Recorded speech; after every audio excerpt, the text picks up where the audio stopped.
just don't know why he wouldn't have, you know, like just been more forthcoming with that. Oh God, here comes what do we do? Just act normal, right? Got it. Hey man. Hey. How's it going? What's going on, man? How are you? Good. Cool. Good. We're good too. We're also good to see you. Just coming into work today. Yep. So I don't know what you're doing. Yeah. Thanks for rehearsing. It's rehearsal day, so that's right. So I'm gonna see you guys. Well, and thank you for saying thanks for coming by. Thanks for coming by, man. Thanks for saying hi. Thank you for good saying hi. Good to see you, dude. Yeah, you too. All right, see you around, buddy. See you soon, pal.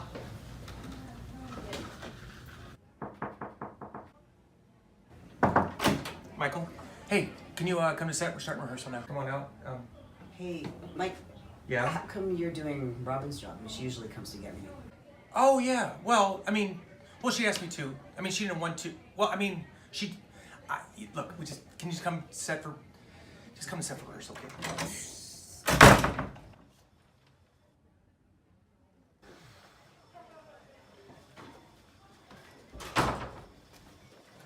Hey, Michael. Okay.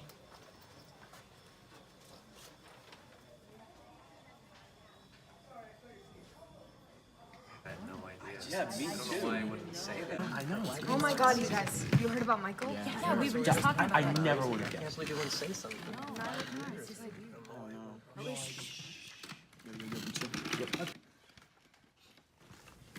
Yo, what's going on, man? Okay, guys, come on. Hey. What's going on?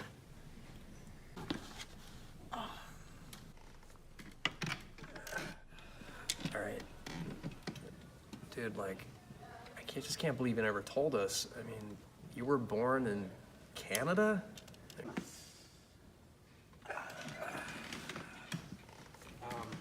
Winnipeg? What is that? You think you know someone? How do I explain this to my parents? Okay, like you guys read the whole article, right? The whole. Oh yeah. that's cool. Nobody Almost cares. Yeah. Almost everybody's transitioned. No, Sean, that is not true. But Winnipeg, dude. Yeah. I mean, like Winnipeg. Right. It's not. Yeah, you look like you're from Winnipeg. You don't even sound Canadian. I never would have guessed. I mean, I'm Canadian, and I've never met someone from Winnipeg. Ever. That you know of. Wait. You're from Winnipeg? Okay.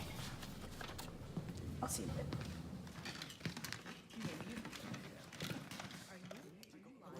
Listen, the thing that I just can't kind of like wrap my brain around is, why'd you pay Stormy Daniels $130,000? Like, how do you even know her? Oh, okay, here we go. Here Here we comes go. Michael. Gary's coming back. Yay! Ta-da! Michael D. Cohen! Mr. Schwartz. You lost track of time. You get froze, Michael. the internet went. Yes. Did you What see happened? me? Did you hear me talking and saying I can't hear you or see you? No, what we saw was. Well, your Oh, mouth. good. Wait, look this. You're actually your mouth was. Oh, good. At least that. At least he was still happy. That's all that matters. But Okay. All right, I'm back. I'm just putting you on my little tripod. For some reason, why internet should not just go down like that these days. You need it. I think Just like in Hamilton. everybody, Where it happens. everybody's online these days, so it's like. Yeah, it's a lot slower. Okay. Yeah. All right, I'm back. I'm on my phone now. So I think we left off at you've done a lot of commercials, and you did that wonderful one for the Super Bowl with Will Arnett. Wow, you did your homework, huh? Yeah, that's impressive, David. Yeah, that was a few years ago. That was fine. I did. That was really cool. And then I did another commercial after I did Suburbicon with George Clooney. Yeah. I did an espresso commercial with George Clooney, which was really fun. Yes, I did see that one. That's my favorite. I saw it too. In fact, you said espresso, and I'm saying let's all go out for espresso. Like Like going to Starbucks together. That would be fun. okay. Dope. Yes. Now, Tim, do you have a question for our our guest today? Yes. How do you think Hollywood will for people with disabilities? Oh, how do you feel that Hollywood treats people with disabilities? No, could be more inclusive. Could be more inclusive. It could definitely be more inclusive. Absolutely. I mean, I think that I was reading this really great article in Emmy magazine. They have these great articles and interviews with people, and when they were talking about inclusivity, and they were saying like the writer's room should look like if you just took your hand and scooped up a little bit of the world. That's what the writer's room should look like, and I think that's what the characters should look like. There aren't any. Yeah, there aren't any. I mean, it's very few, right? I think you're onto it. I mean, I hope it'll change. Yeah. I mean, they're speechless. Company. They're speechless, but they got canceled. Yeah. I think it's going very, very, step by step too. Even Ryan Murphy has done a lot for the community, and I think it's really picked up. But I agree. I think it's taken its time. Yes, it is, and you would know better than anyone. And I think that this is why I think, David, what you do and your work and how you've been over the many, many years that I've known you is such a huge contribution, because you have nurtured and brought up actors with disabilities and really helped that community in a way that if you weren't here, I think it would be a very different world for them and for us, because we wouldn't be able to have the actors that we have, such as this group right here. So I think you're an unsung hero in that regard. Well, thank you. Thank you. And so I would love to see. Yeah, I'd love to see more writing with, just with more inclusivity like that. Yeah. Well, I have to say, I mean, it's such a village. I mean, I'm so blessed to work at Performing Arts Studio West and have had Meet the Biz before that. And of course, Mary Rings, Born to Act Players. And, That's right. I know, right? We could go on. Joy Travolta's Inclusion Films, Actors for Autism. But, you were saying people with disabilities, and I am all about the talent and the human being and the person themselves. And that's the way I look at it. And I think that when people in the industry or even in the world see that more and say, hey, we're all actors here, and we all work together, that's when I think the door's really going to burst open. When like Kathy Buckley says, get out of the box. Well, it's this strange paradox, this strange dichotomy. Like, we have to, on the one hand, be inclusive and saying, okay, we want to get diversity, people of color, people of different abilities, people of different gender, sexuality, etc., right? We want all of that. And at the same time, we also have to see that those are the things that shape our life, but they are not the human. Yeah. The human is beyond any of those labels. And in order for the humans out there who are watching our entertainment to understand that, they need to see themselves reflected back in our work. And that's why this inclusion is so important, is to help people see that they exist, they have a right to exist, that their stories are important, that who they are is important, and that whatever is defining them, quote unquote, isn't really the definition of who they are. Right. Right. Well, I mean, that's why I'm so excited to see your new show. And I mean, you were written up in People Magazine, Time Magazine. I mean, and your story is so powerful. Oh, thanks. So yeah, I know that when I was a kid, I didn't see, my life would be so different if I had seen who I was somehow reflected back. So I think it's really important that kids and even adults, that we all see ourselves reflected back. Yeah.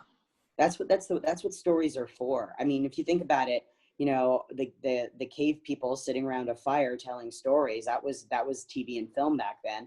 But they told stories so that it's a learning process. It's so that we learn how to deal with different situations, so that we can reflect it back on our own lives and see, how does that affect me, or how, you know, how does that help me solve this and this problem, or whatever. It's all, stories are all very, very healing, and they can be just entertaining too. They can just be like, that's okay, that was just total escapism, which is fine. But then they're also, they have a bigger purpose as well. Right, right.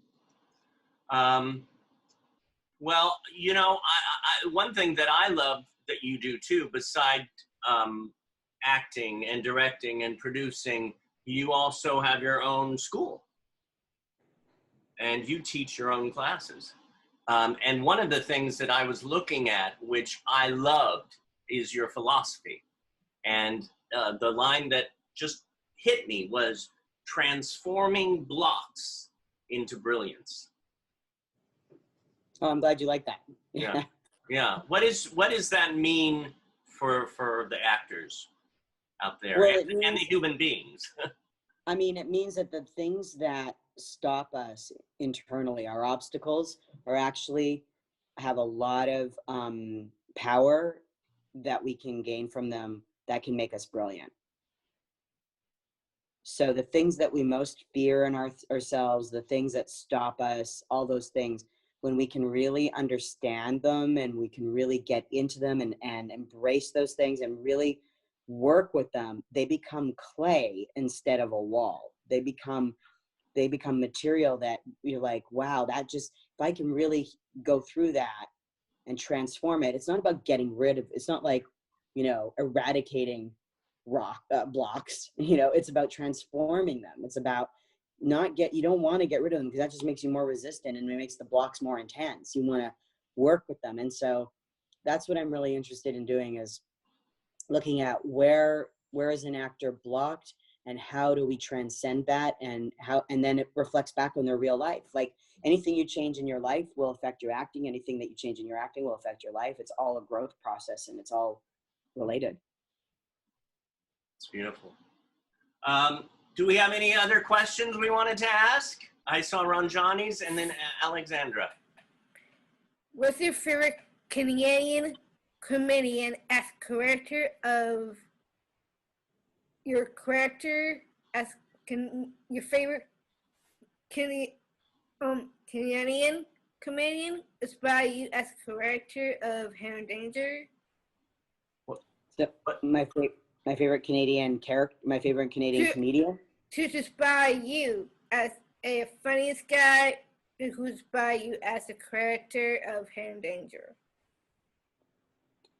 So so make sure I want to make sure I understand the question. So you want to know who's my favorite Canadian comedian who's inspired my character on Henry Danger? Yeah. Oh, got it. Let's see, Canadian. Well, I got to say that separate from Henry Danger, I love like Catherine O'Hara, Eugene. Yeah, like I just think they're amazing, and I saw them interviewed for I guess it was the Television Academy, because they're doing all those things for the Emmys, and I just love how she presents herself and how she is. Yeah, doesn't need to cross over with all the comedians from Hand Danger. That's gonna be awesome. And Eugene Levy, you know, is great. You know Rick Moranis. You ever see Ghostbusters? Yeah. And Honey, I Shrunk the Kids. Could you please start in? He's amazing. Yeah, all those guys. You know. Yeah, I'm sort of influenced by all of them. When did you know that you wanted to be in the performing arts? Because I know that you studied. I mean, you got a Bachelor of Science, right? Yeah, I got a Bachelor of Science in cell biology, like molecular biology, and then I did a master's in adult education. But I knew, even though I did those things, I still knew I wanted to be an actor. I knew since I was 4 years old, and I was watching the Carol Burnett show. I knew. but I was good at science and I really liked science. And I think also just my relationship to my body and gender identity and things like that made me really curious about how the body worked. And I think I really loved learning about biochemistry. I was like, I wonder, I always kind of wonder subconsciously, I was thinking, well, maybe I can figure it out, you know? Right. But yeah, I loved it. I loved studying that stuff. I still do. But yeah, I knew since I was a little kid. Yeah. What was your biggest mountain in life to climb? I mean, there was a lot.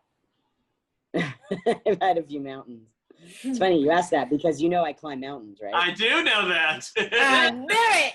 My biggest mountain was in Ecuador. It was 19,000 feet. Wow. I'd be scared. Yeah. Oh my Yeah. God. Not a lot of oxygen up there. At How long 19,000. did that take? Well, we were acclimating at 15,000 feet. So we started at 15,000. And so we did that overnight. So we left at like 1 a.m. and we got back around noon. So it took like, 12 hours-ish? Right. Like Wow. 11 hours to go from 15,000 feet to the summit and come back down. Yeah. Yeah. And what was a different kind of mountain that you had to climb in life? I think like everybody, your family of origin stuff, just the whole, all that stuff I think has always been really, and transition in a sense that the mountain was invisible. It was like a hidden iceberg really for me, because I think it was just too much to climb. Yeah. So, and then when I was able to climb it, I just did it. Wow. So I feel like the effects of that are a mountain for sure. Like, but it's, I don't know. It's insidious. It's not, it's sort of like, it's all I know. So, but I think, yeah, like anybody else, just like, working through your own stuff. Right. Well, I think the way you described it really hit me, because we all have our mountains in life to climb, emotional mountains, physical mountains, and it really touched me. It sort of opened a window, especially how you described the mountain is actually an iceberg, and then ultimately, the iceberg's not there anymore, and it's a pool, and it's a different way, a different way to get through it. All of a sudden, oh, that's not a mountain anymore. It doesn't, how did that change? And you just grew into it in a way, or well, it's pretty phenomenal to think, for most of your life, who you are is not okay. Yeah. And not know that that's what you're thinking, but you are. And then, and then go, oh, this is who I am. I don't care if anybody thinks it's okay or not. This is who I am. Yeah. And then 20 years later, like now, everybody's like, not only is it okay, we celebrate this. Well, not everybody, obviously. There's still a lot of work to be done, but much more than when I transitioned. So it's pretty, like, it's like hard to wrap my head around. Yeah. Well, the acceptance of oneself.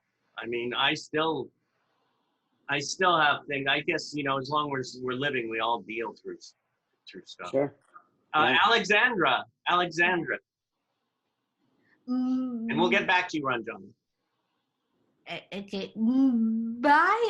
My other question is, in the episode Sister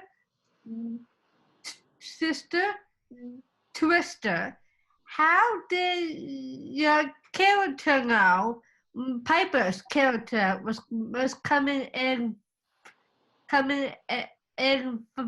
for where? Was that when she comes down into the man cave and she sees Henry? Is that the one you're talking about? Yeah. You know so much. You know more about this than I do. I'm totally impressed. And so your question is, how did I know that Piper was going to show up? Is that what you were asking? Yeah. Oh, that's a good question. I have to go back and revisit that episode. Did Schwaz know? I don't know if Schwaz knew that Piper was coming. Okay. Oh, you would know. Yeah, but well, Schwaz knows everything. Let's just say that. Schwaz knows everything. Schwaz. I love it. How about you, Tim? Do you have another question?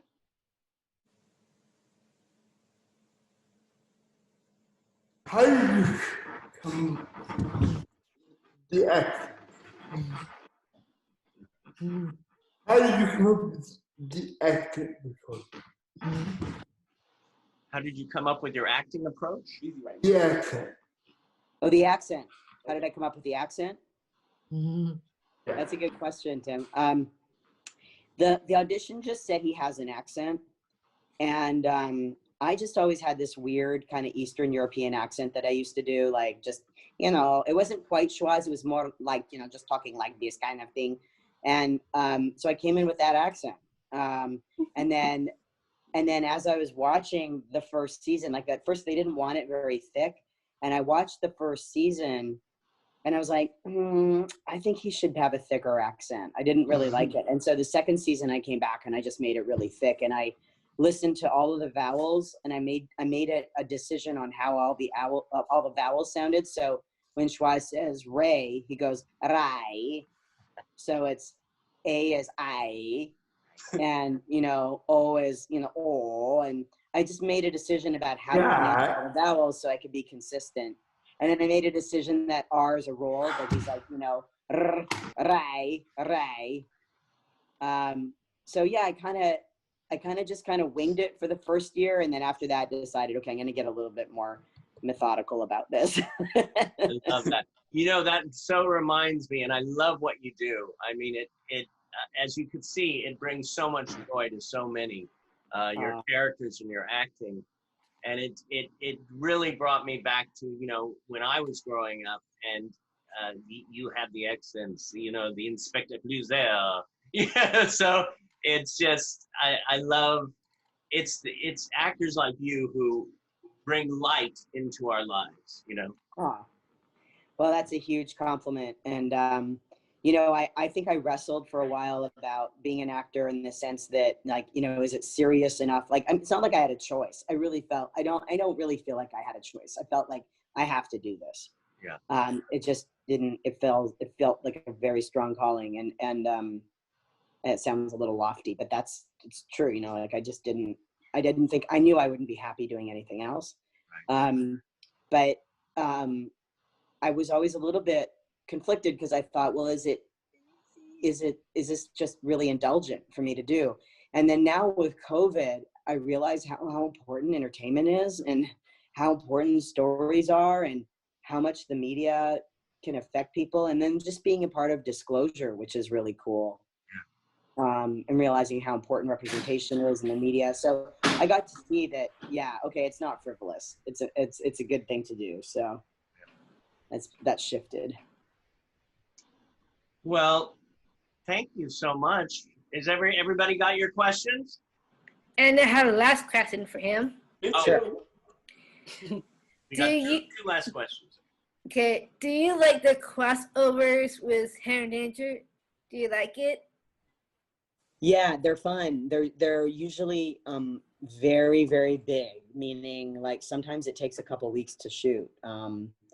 They're just really labor intensive, but they're really fun because you get to have like new people on the set and new other actors to work with, and the stories are interesting. But they're a lot of work. Which is great. Yeah. Yes, Devon. And I'm glad that you said they're a lot of work, Michael, because I know I've seen you in The Adventures of Kid Danger, which was a cartoon.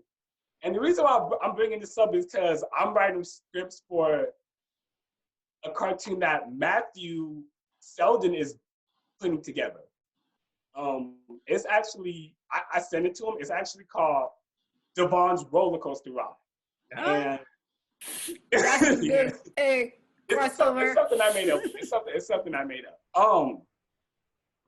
Do you have any advice for me or anything? Like, because I'm trying to get into voice acting in cartoons such as Evolution Land with Matthew Selden.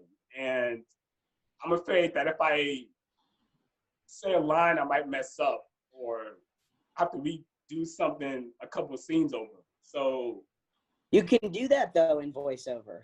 In voiceover, it's not live, so you can mess up all you want. They just take the best take.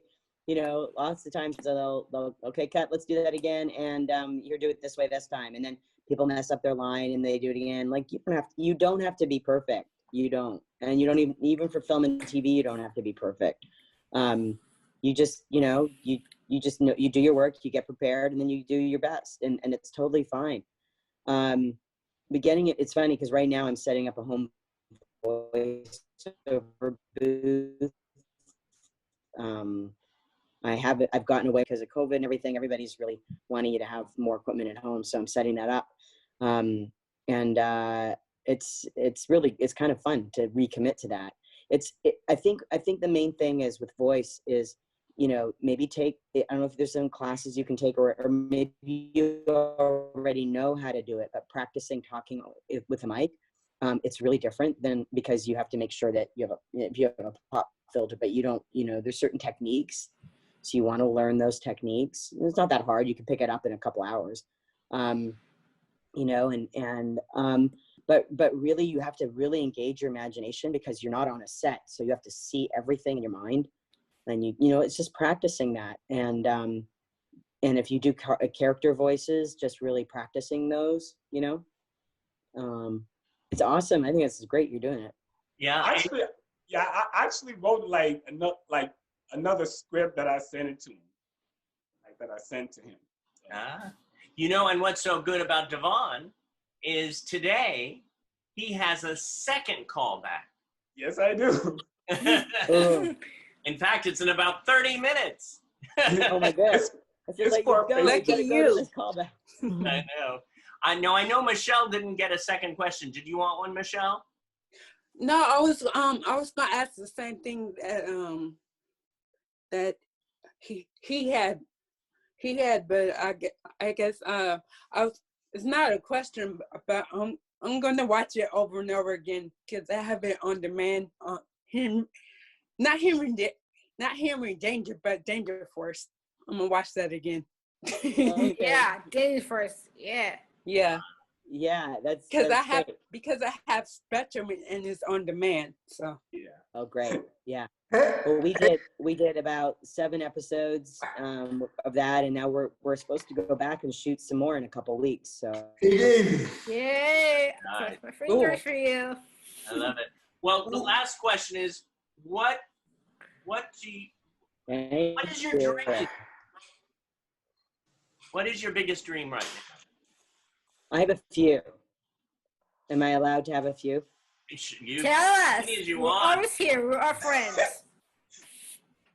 I have a dream. I really want to help trans youth, and so I'm doing some projects that are gonna hopefully help trans youth with acting and just access to healthcare and things like that. I love where I'm at now, and I can see one day I would really love to be on a primetime kind of adult audience show, sitcom would be amazing. I want to direct. I've got some projects I want to produce that are in the can, and do my play, get some feature films done. I mean, I just want to do it all. Like, and I feel like, I'm a lot older than you guys, and I feel like I'm just starting my life now. So, it's always starting over. And I feel like maybe that's not such a bad thing to always feel like you're starting. It's just kind of a cool thing. So if you ever think, oh, well, it's too late. No, it's not too late. Now's the time. So I keep telling myself that. And I'm just building on I've been working in this business since 1990. Wow. I was born in 1995. Is that born a lot older than you. Did you get your SAC card in 1990? No, I was in Canada. So I got my ACTRA card in 1992 or something like that. So I was joined the union early in the 90s. And then when I moved here, I got the SAG card in 2006. Oh, nice. Wow. I haven't joined the swag yet either. Question. Do you also get money wise, like for me, for example, I still get money. Like residuals. Yeah. If you're not on the show anymore, you still get residuals. You still get residuals. Yeah, you get, well, for shows that I've Yeah. done before Henry Danger and that, yeah, I get, you get, Definitely. yeah. Well, I know your hand has been up, and then we'll end the interview. But Alexandra, Yes, I just want to say, what was your best moment? It's the episode Sick and Wired. Sick and Wired. Okay, remind me which one that was, because I've done like over 100 episodes and I don't remember what each one was about by the title. Which one was Sick and Wired? What was your best moment in that episode? Can you remind me what that episode was about? Your What was best that moment? Yes, I know. it's interesting because there's so many episodes that you do it. It's sort of like, oh, wait a minute, because sometimes as an actor you do the script and then it's like, okay, did that. Yeah, and I don't remember the titles for all of them. Okay, let me see. Sick and Wired. Let me see what that was about. I just Googled it. Thinking that Henry's not telling the truth about being sick. Oh, yes. Oh, that was so much fun. So I loved being the Italian plumber. I got to do Schwaz's accent, but doing an Italian accent. Oh. That was my favorite moment, Alexandra. I loved being the plumber and getting dressed up as like a Super Mario kind of guy, and coming in and going, so tell me about your sink. Like this horrible accent. It was great, and my girlfriend at the time was Italian, so I was like quite happy that I could do it. I love that. Yeah. I love that. Well, Michael D. Cohen, thank you so much. Oh, thank you so much for having me. You're the best ones ever. Thank you. I better watch some Henry Danger stuff. Like I said, I'm gonna keep watching the show. Please keep watching Danger Force.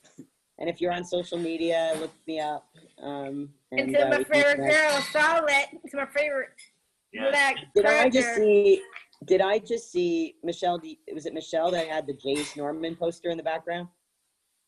No, it wasn't Michelle. Who was it that had the Jace Norman poster? Jace Norman poster? No, it's Alex. It's Alexandra. She has it. Isn't that Jace? Oh, Hey! That's so cool. there you go. That's Big girl. Big girl. very cool. Big girl. Thank you Well, it was an all. honor. Thank you all. Thank you, all of you. You're all, just an honor to meet you all and hang out. Enjoy your Danger weekend. Thank you. You too. We Thanks, should all David. have lunch if it wasn't for this COVID pandemic. We I should know, all have right? lunch. Virtual lunch. Going on Danger. Bye. Bye. Bye.